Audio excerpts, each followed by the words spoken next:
Awesome. All right, everybody. Welcome to the second ever episode of the weekly preview. Last week wasn't a great week for me.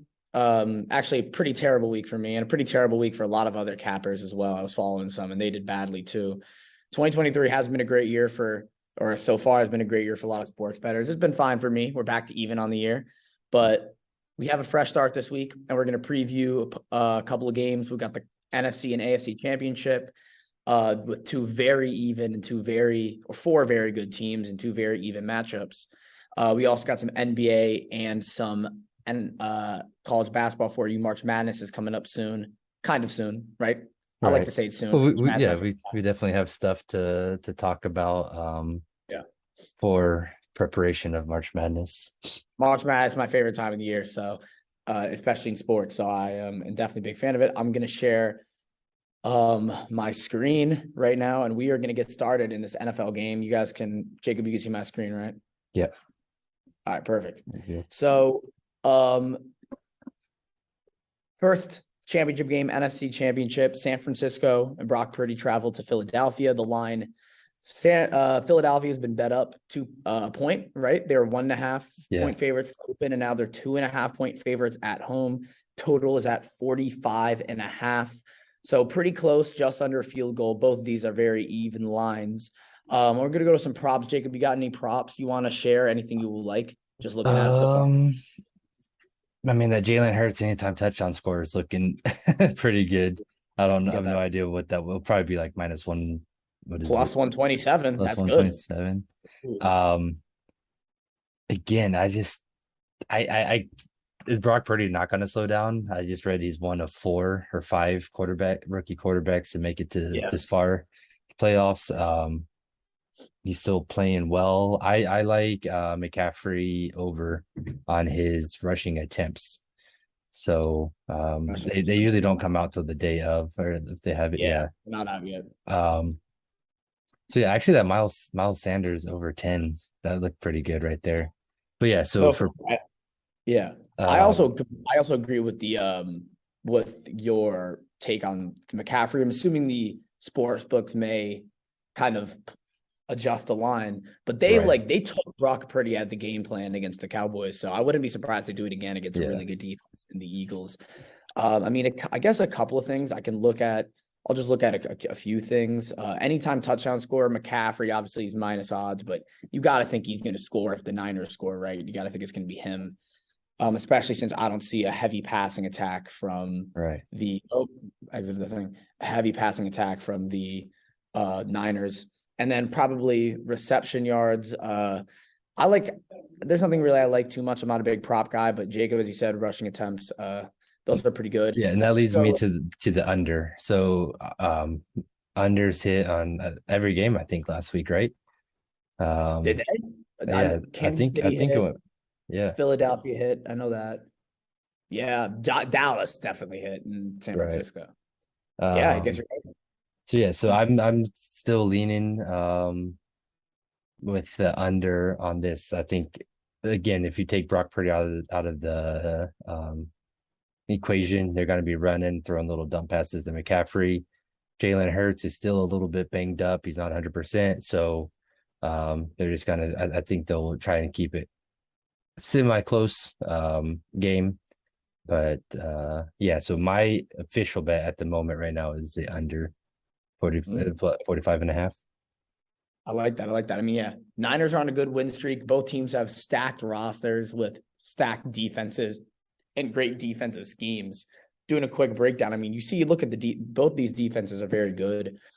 San Francisco, in terms of points, hasn't been great, as we already looked at against the Cowboys.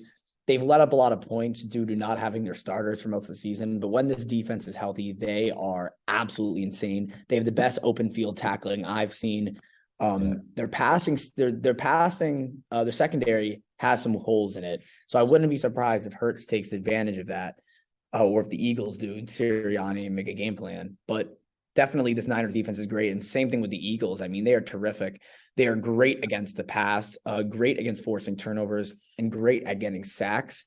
So I cannot imagine Brock Purdy passing that much on this Philadelphia defense. I mean, they put Daniel Jones on lock Uh, Yeah. that was absolutely nuts. And that's like what he had a good coach, Dable. Dable's a great coach, and Shanahan's a great coach as well. But I just don't see Brock Purdy. I don't know if his talent is high enough to overcome this elite Eagles passing defense. Their rushing defense, they're still missing Jordan Davis, so their rushing defense isn't as good. They're still 16th in allowing rushing yards, so that's definitely a cause for concern.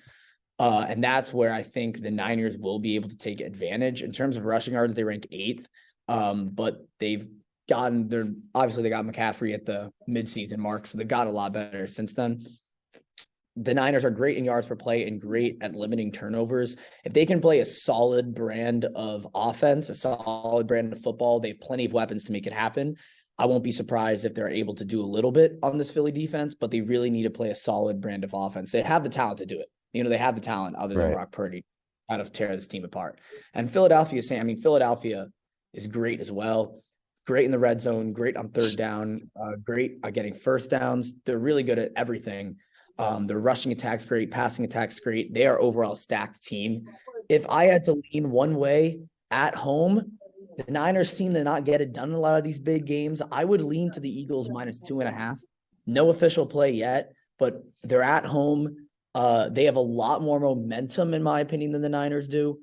I think they have the better quarterback, which I think means a lot when you have two very good and very stacked rosters. So it's a very close matchup, but my lean are the Philadelphia Eagles -2.5. Moving on to my real quick. And also they are the more veteran team. I mean, San Francisco's kind of young. McCaffrey joined in halfway. The last time Purdy and Hurts played, it was a shootout. That was like, I think, their junior year of college. So could be just a barn burner.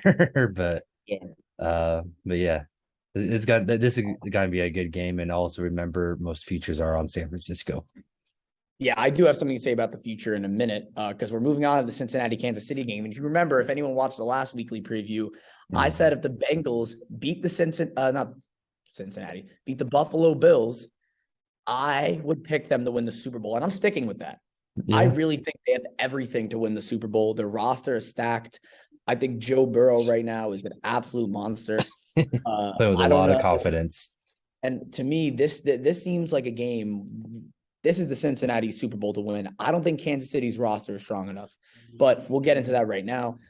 The biggest thing to me, if you guys are looking at it before I even click on it, the opening line +3 has been bet up 5 points to -2 in favor of Cincinnati. Just like a day, 2 days? Right. Already a lot bet up. And not only that, the total has been bet down 6 points. So the total's at 46.5. Which seems like a low total for a Joe Burrow, Patrick Mahomes match, right? Mm-hmm. Two of the best quarterbacks. So that definitely might be a play, especially getting down 6 points. 52.5 is different, but this is a low total. Jacob, you got any props to start this one off? Pacheco. I saw him his first or second carry. Like, I didn't realize he was that fast. He's fast. He 4.3 40. They had they just had a basic off guard Russian play. He bounced it out and just straight up outran the entire defense. And I was like, what? Like 4.3, yeah, because like when you hear 4.25, 4.3, 40s, like you're like, yeah, that's fast. 4.4 is even super fast. But he looked fast. So there's rumors that Mahomes is in a walking boot. Swelling's ridiculous. He can barely walk. Again, that might just be people leaking information, putting that out there. But I liked Pacheco's rushing yards here. I don't know what, again, his attempts. Did they have attempts or anything? But even if Mahomes plays, he's gonna be hobbled. That didn't look good. The fact that he came back in the second half, I don't know why they did that. I don't think he necessarily had to. Jacksonville kept it close or whatever, but not Henney, their backup. The 15 has been in the season for 15 years. He was doing well. So yeah, I think Pacheco, they're just gonna have to hand him the ball. Yeah, they have those attempts at 11.5. Yeah. Does Henney have a touchdown, 1+ touchdown? I was just about to say that. Chad Henne Okay, yeah, I was about to point that out. He has some props. Now, what are Yeah. you looking at? You want to look at his anytime Yeah, not anytime touchdown. No, one passing? passing touchdown. Let me Like what check. is if it's like at plus 200? Okay, yeah. I If don't you see can anything find it there. on any books, I'll look around in the books later in the week. But if you can find it like plus 220, it's definitely worth half a unit. Yeah.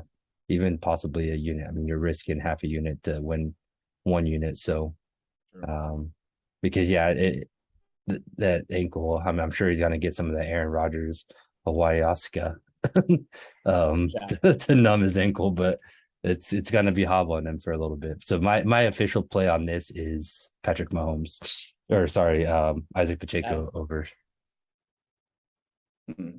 Actually, I like that. No, I completely like it. Pacheco. As soon as I watched that game, I thought he was a good running back. As soon as I watched it, I was like, wow, he's a really good running Yeah, back. that He's a was really good impressive. running back. Um, and Kansas City still has a very deep roster. If we go look at this head to head though, very interesting. As Cincinnati is 3-0 against the spread and straight up this year, because I guess all their matchups were technically in 2022. In 2022, Cincinnati was 3-0. One of them being in last year's AFC Ooh, Championship, where uh-huh. they came back 21-3 and won this game 27-24. They won it again 27-24 in the regular season and beat Kansas City for the first time to win their division. So Cincinnati has seemed to have Kansas City's number, at least defensively. They've been able to limit them a little bit. They kind of had Josh Allen's number last week. So it's going to be very interesting to see how Cincinnati is going to come out and how Kansas City and how Andy Reid is going to respond. Because Cincinnati is the only team, I think, who's had Patrick Mahomes' number, right? I mean, Right. Tom Brady's beaten him twice, but Tom Brady beat him in Tampa because Mahomes was missing two of his left tackles, like his left tackle, both of his tackles. So definitely it's going to be interesting. To me, this is my favorite. This is a game I'm going to be watching for sure. We go and we look at the defensive ranks of both teams. Cincinnati, by the numbers, isn't great. You know, they don't get to your quarterback too much. And they don't get off the field a great amount, especially towards the regular season, but they always seem to step up in the playoffs. They do play a more conservative defense, so they're not going to kill you. They're like very unlike the Cowboys. The Cowboys are a very aggressive defense that'll go out against sacks and picks, but will also get penalties and let up chunk plays. Cincinnati will not allow many chunk plays to let you get the easy ones, but they're a very conservative but sturdy defense. And that's honestly can be Patrick Mahomes' kryptonite. I mean, we go and we look at the defensive rankings for Kansas City. They're pretty good against the run. They're actually very good against the run, which is why they're still holding up defensively. They're eighth against the run. And they also, Chris Jones is a monster. He really carries that D-line. It allows him to get many sacks. But they are terrible at forcing field goals. If you see red zone efficiency, 31st, and that is not good. That is, to me, probably the Right. most significant defensive stat. Well, I So think, yeah, yeah, that's it's true. a very significant stat. And then points. I mean, overall, the Kansas City defense isn't bad because they're able to limit the run. We know what we're going to get usually out of the Chiefs defense. They're not world beaters, but they can make some big plays. We saw yesterday against the Jaguars. Justin Watson, huge pick late. They forced a fumble on what's his name? Jamal Agnew. Is that his name? I don't remember his first name. Yeah. But they forced a fumble on Yeah. Agnew. So two big turnovers they forced late in that game. They're definitely a decent defense. So don't underestimate them. But at the same time, Joe Burrow does have the ability to pick them apart. Go look at the offensive rankings quickly. I mean, both these offenses are high powered. Just look at the Kansas City Chiefs. Look at all that green. Second in red zone, second and third down conversions, first and first downs, third in sacks, first in passing yards, first in yards per play, eighth in points. I mean, they are great. They are absolutely amazing offensively. But as we pointed out, Patrick Mahomes' health is the reason they do all this. Patrick Mahomes is the guy.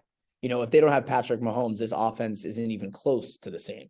So Yeah. definitely that's going to be very important. I would look out to see his health throughout the week. If we look at Cincinnati's offense, they're also great. I mean, fifth in red zone efficiency, third and third down conversions, fifth in first downs, fifth in passing yards. So they're also a great offense, and they can move the ball, as I said, at a very well. Both these teams have in common of a kind of a weak rushing game. I mean, both 29th and 20th respectively in rushing yards. So, you know, they're not great at running the ball, but for some reason, Cincinnati's still been able to run the ball in the biggest moments. It seems like a lot of these bad stats, like rushing yards or points, especially offensively and defensively, get better in the playoffs or get better in bigger situations.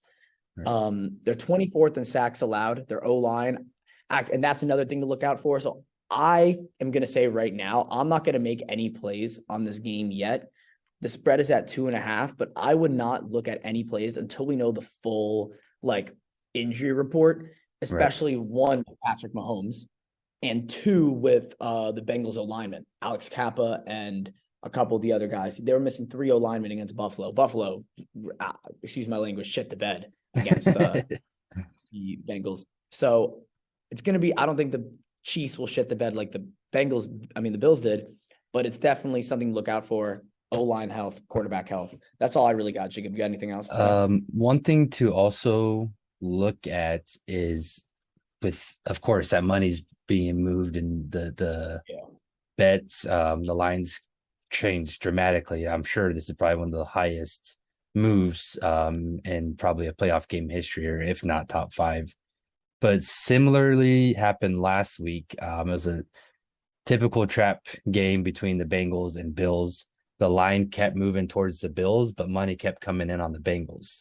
So if you look, I'll go over that here later, probably in some of our classes in February. But we can look at where the money came in and then the line. So let's look towards later in the week if money starts coming back in on Kansas City, and then the line stays or doesn't shift. That's another, again, we call it a trap line. So Vegas knows something, or Vegas expects some sort of and basically just trapping the public and enticing them to bet the other way that they expect the game to go. So someone in Vegas knew something about the Bills Bengals game for that reason, that because I think the line shifted a point or 1.5 towards the Bills, right? From the Bengals. Yeah. So last week the line shifted 2 points, but I think 65-70% of the money came in on the Bengals. So that's definitely something to keep an eye out on. And what I'm looking at, this is a very, very tough decision. That's why I'm just saying with the Pacheco pick. 100%. Yeah, I mean, definitely that game's weird. I may have an official pick this weekend. Playoff football, I've said this a couple times, is much harder to bet than regular season football, but it's definitely going to be interesting. I'm still 75%. I missed on my one divisional round pick. Little annoyed about that. Backdoor cover from Jacksonville, but it's fine. Right. Moving on, let's go to the NBA for the next couple of days. I want to look at this game. We got a pretty big game, Boston and Miami. I mean, guys, I picked Boston last night, and Magic has their number for some reason. Magic in Boston. I don't understand what's going on. I do not know what happened, but something happened. And they weren't great. So, I mean, head to head this year, the Celtics have kind of had their number. I mean, in the playoffs, they won in a 7-game series. They just recently lost by 4 to the Heat back in December. I actually remember taking the Heat in this game. But besides that, they are 2-1 against the Miami Heat so far this season. If we just look at some situational results, they're 2-0, Boston. They've only been underdogs twice this season, which is pretty crazy. Kind of shows how good Boston's been. Overall, they're 25-22 against the spread, 5-5, and then 12-12 on the road. So remember, they're not a great team against the spread. They're okay, but they're not great. Miami is really not good as a favorite. They're terrible as a favorite. They are not. Oh, they are favored in this game by 2.5 at home. I'm showing 3. I'm showing 3 on my site. Yeah, and they are really bad as a favorite. 12-20, 7-15 at home too, and they are at home. So it's definitely going to be interesting to see how these teams match up, because situationally, the Celtics have the advantage. Jake, we got anything first to say before I move on about player props or anything about this game? So truthfully, Boston might have the upper hand just because they were in Orlando yesterday. So they're still in the same time zone. They haven't shifted. Miami last night played at New Orleans. Also had a close win, or not yesterday, but 2 days ago. Had a close win against the Pelicans. So the home court advantage, I don't think would come into a favor. I'm really surprised that Boston is underdog. Oh, I think did Marcus Smart get hurt yesterday? Yeah. I think there might be an injury on Boston. I'll have to look it up right now, but yeah, I like I do like Boston in this on this one. I'm not a Boston fan by any means, but I Normally like in them. this situation, I actually would take Boston, and I probably end up will, but there is a system I like using, which Okay. has it's a 55% win rate, and it has it's usually pretty accurate. I use a decent amount, and it's usually like NBA tickets, as you were just saying, like the tickets popular versus the money, and this kind of like basically shows games where the money percentages and line movement indicate action or sharp action, like professional bettors on one side. And this is honestly a situation where the Heat right now have some of the line movement and money, and this is a system I would normally take the Heat in. Again, it's going to do some more. There's going to be some more kind of looking into it. And we will look into all these systems, by the way, guys, in our course coming up. We'll make an announcement about that in a little bit. But definitely, this is a weird situational game. I mean, system-wise, I'll take the Heat. But again, we're going to look into the actual stats. Boston defensively has been pretty good this season, but definitely a drop from last season. Robert Williams hasn't been healthy, and he's their defensive anchor. So you can't blame them too much. But they're very good at getting rebounds. They're decent in most other stats, and they're a solid defense, but they do let up a lot of points occasionally. The Miami Heat are also pretty good too. Both these teams, interesting, first in offensive rebounding for the Heat and third for the Celtics. So two big-time offensive rebounders. That's going to be a big part of this game. The Heat are great at limiting points, and they're overall have a lot of guys that can stay in front of good scorers. That's what makes their defense good. Jimmy Butler is very good. Bam Adebayo is very good. So they have many good playmakers on that side of the ball. Offensively, this is the Heat have really not been good. You see a lot of red, and that's never good. The Heat 30th in points, 28th in steals, 26th in rebounds, 26th in field goal percentage. They're second in free throw percentage. If you guys saw that Thunder game where they went 40 for 40 Yeah, that on was the free wild. throw line. It's still barely won. Yeah. And they still won by 1 point. But Jimmy Butler on one. So that's kind of shows. I mean, their offense really isn't great. That Jimmy Butler is kind of like they really run a 2000s offense, to be honest, and it's just a little out of date for today's NBA. And Boston, on the other hand, has been the league's best offense this season. They're second in points, second in steals. I actually don't know who passed them in points. They were first. Do you know who's first in points? No, I'm not sure. I'm assuming the Warriors probably are the Nets. And then eighth in rebounds, sixth in 2 point percentage. They're the and first in free throw percentage. So and first in assist to turnover ratio, which is huge. So I mean, Boston's offense is great. Are there any injuries for this game? Let me check really quick. Yes, there are. Malcolm Brogdon, Marcus Smart, and Al Horford are all doubtful. So that's probably why the Celtics are underdogs in this game. Right. Still will have their duo of Jason Tatum and Jaylen Brown. So I don't expect too much. I mean, Tatum's over. He's third in points and scoring. I have no idea what his player prop is, so maybe It's not giving us a prop right now. Let me see. No prop, only Miami Heat props, so no Boston props. And it's so weird that they do that. I don't understand it. Yeah. But who's also doubtful? It was Brogdon, Smart, and Horford. So if Horford's not playing, then Bam Adebayo rebounds over two units. I said that. I don't know if I said that on the last one, but that's one of my huge signs to look at. Are if an opposing team starting center is out, choose the other center's rebounds over. They just dominate. So yeah, Bam Adebayo over 10. I think that's pretty easy. That's I'll tail that as well. I'll definitely say that's a 2 unit. So that's my official pick because I don't want to.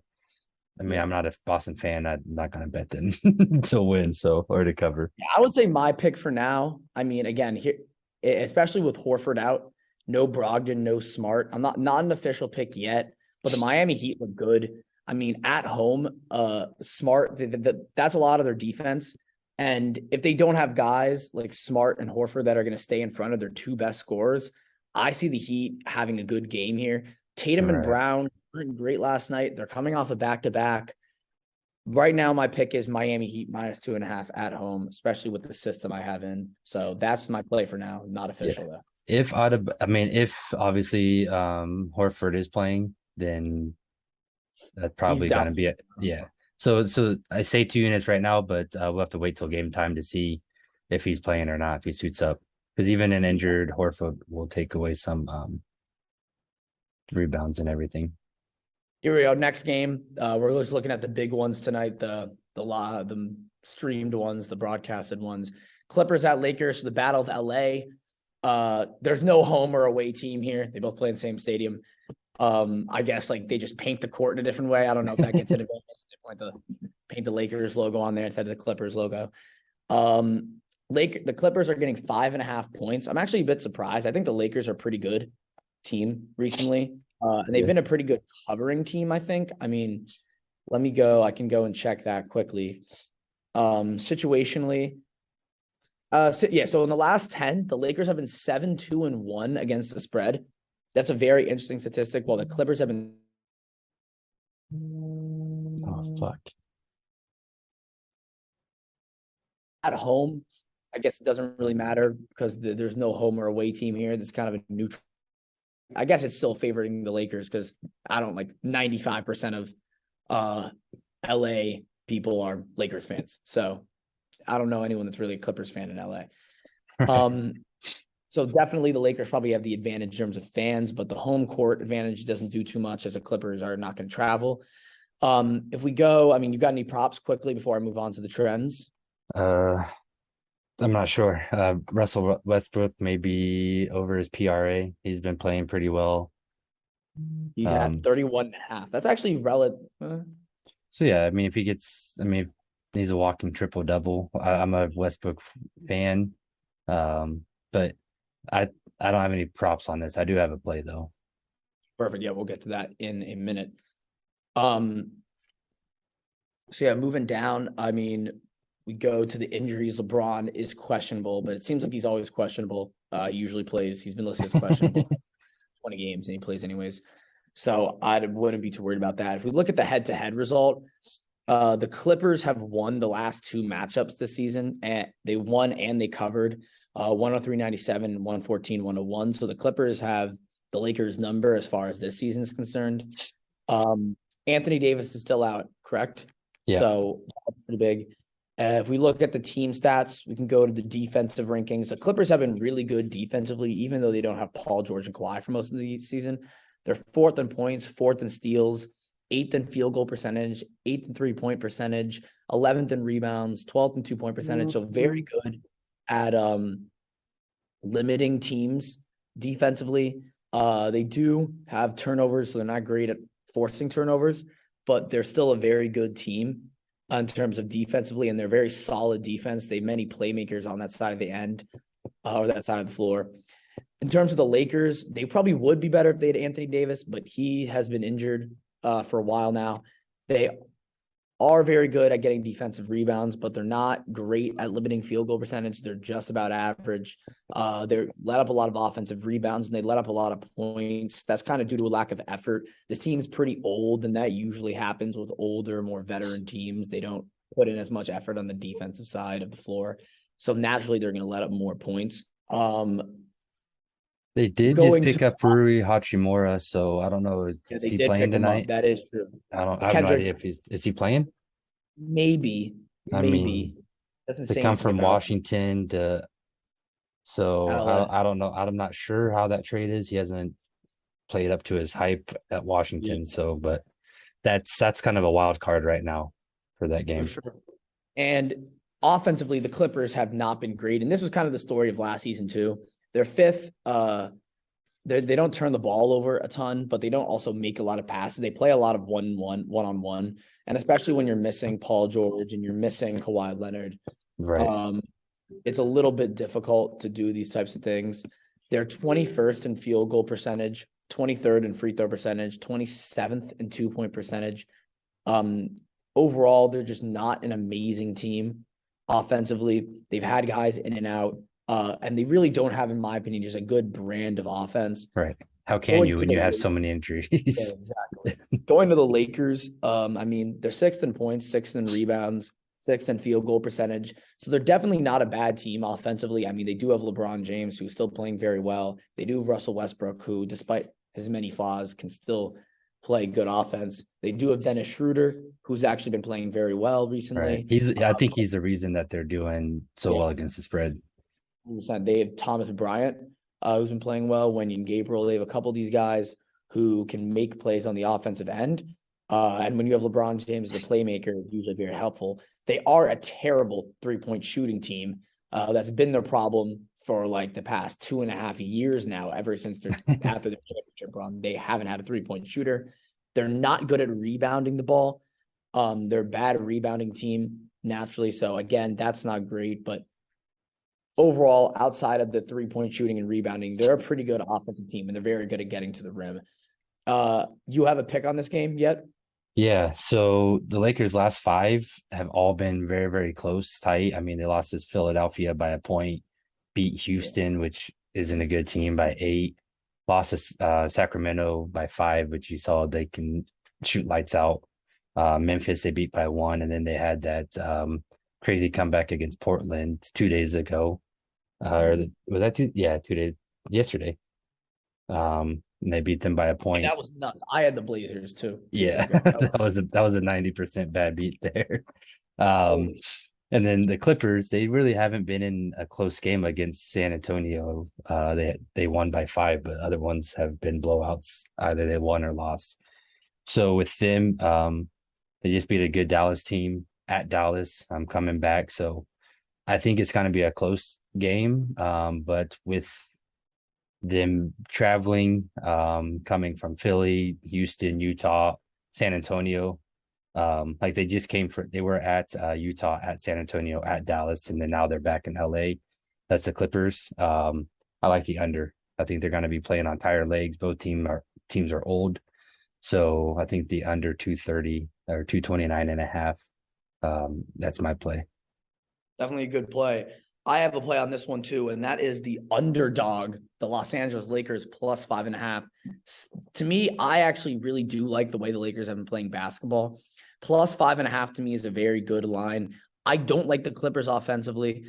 Again, you just said they've had to travel a lot.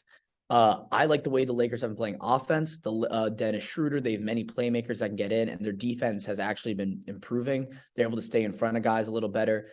I think 5.5. The Lakers are at home. Is a little too many points. I like the way they've been playing basketball recently. That's my.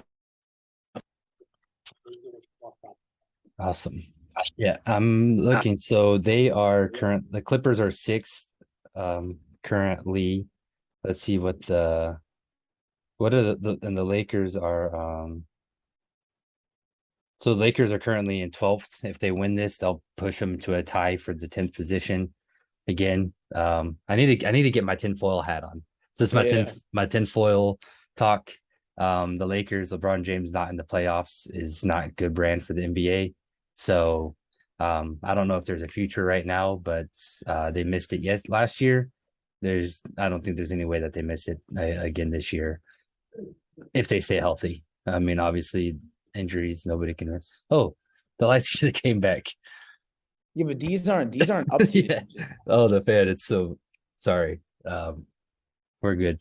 These, for some reason, these futures are not updated at all. Okay. These aren't actually the odds.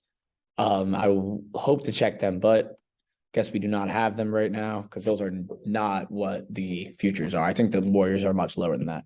Bro, technology and advancement is amazing. What did people do before fans in 90-degree heat?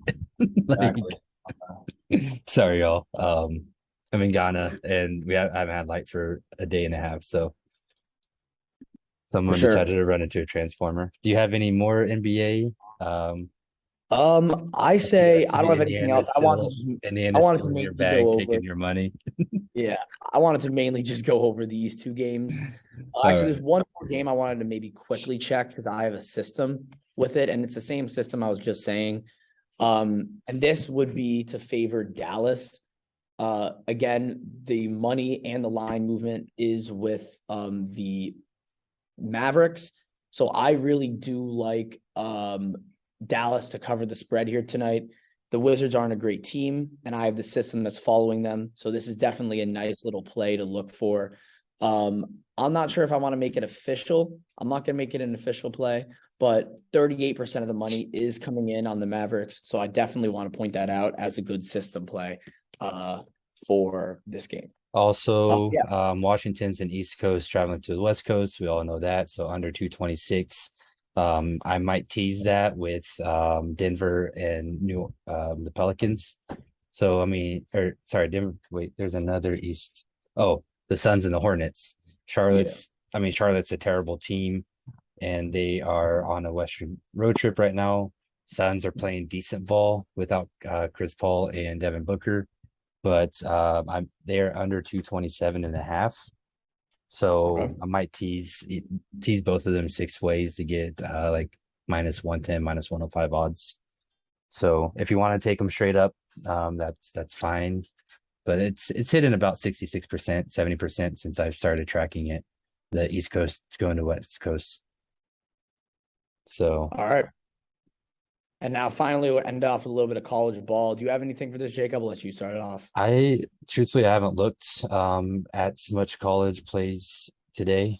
So if you want to go over, I'll look real quick and just off the top of my head, look at some different strategies that I use just based off of rankings and again, where people are playing. So I mean, yeah, we have Clemson is playing tonight. Also, one thing I didn't realize is Duke is out of the top 25. I had no idea that was. Oh yeah, for a while. They both of my upset picks yesterday had within the last minute 85% chance of winning. And even if they both were minus 2.5 and they lost by or plus 2.5 and they lost by 3. So even if I picked the spread, so fortunately I beat a little, I saved a little bit of ROI on those picks. But Oklahoma at TCU 5.5. That's an interesting game. ISU being 5-point favorites against Kansas State at home, Iowa State's at home.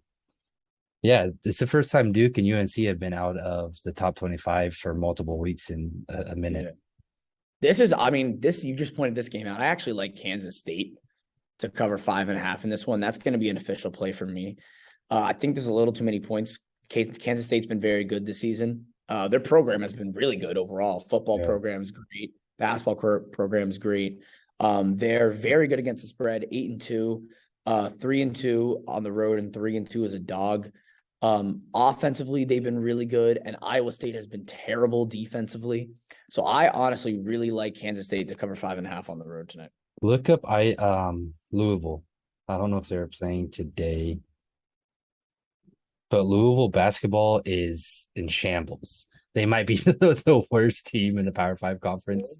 And I fade them any chance I get. I want to know what their official record. You should be able to search for them at the top. Oh yeah, there you are. Yeah.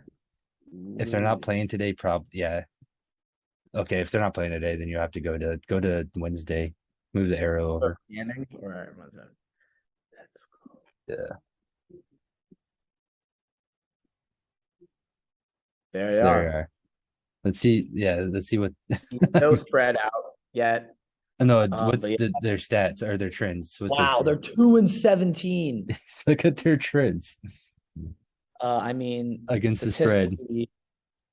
Against the spread, they are a whopping 6-13. A little better than you expect. Yeah. Still terrible. 0-4 is the favorite, but they're 6. A little bit of positive, Jacob. I don't know. 6-4 last time. Yeah, I haven't bet him in a couple of weeks. Like I said, I haven't been really focusing. Really intriguing. Indiana State and Drake. Indiana State started out hot. They had their best record in 40 years, and then they've kind of trailed off. They beat Drake earlier in the season, and they're 6.5-point underdogs right now. I don't know if there's any injuries, so that's a pretty high spread. And Drake usually dominates that conference. I think it's the Sun Belt Conference.